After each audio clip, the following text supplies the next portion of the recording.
Hi friends, എല്ലാവർക്കും നമസ്കാരം. ഇന്ന് ഞാനിവിടെ തയ്യാറാക്കാൻ പോകുന്നത് ഒരു സാമ്പാറാണ്. ആ സാമ്പാർ എങ്ങനെ തയ്യാറാക്കാമെന്ന് നമുക്ക് നോക്കാം. അതിന് വേണ്ടുന്ന ഇൻഗ്രീഡിയൻസിലേക്ക് കിടക്കാം.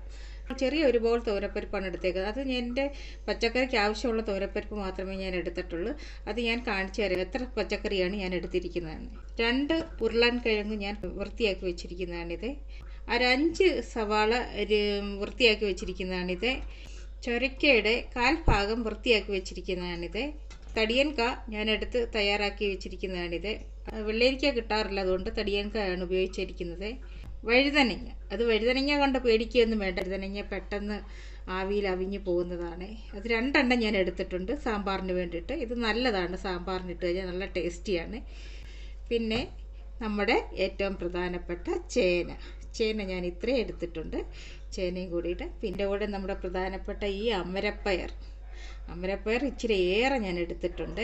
അത് നമുക്ക് അമരപ്പയറും ഈ തൊമരയും കൂടി ഇട്ടാണ് എല്ലാവരും വേവിക്കുന്നത്. ഞാനിപ്പോൾ കുക്കറിലെല്ലാം കൂടി ഇട്ടാണ് വേവിക്കുന്നത്. പിന്നെ പച്ചമുളക്, ഈ പച്ചമുളകിന് എരിയില്ലാത്ത പച്ചമുളക് ആയതുകൊണ്ട് ഇച്ചിരി ഏറെ ഇട്ടിട്ടുണ്ട്. ഒരു 10 പച്ചമുളക് ഞാൻ എടുത്തിട്ടുണ്ട്.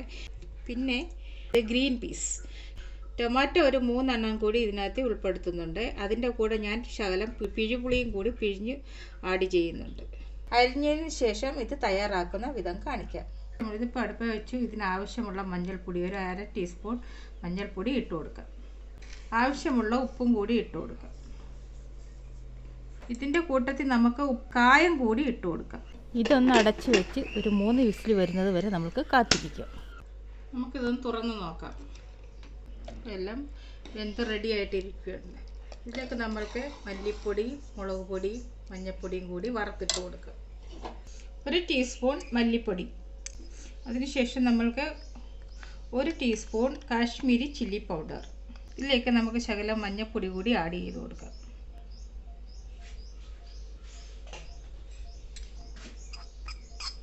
ഇപ്പോൾ നമുക്ക് സാമ്പാറിലേക്ക് ഇട്ട് കൊടുക്കാം.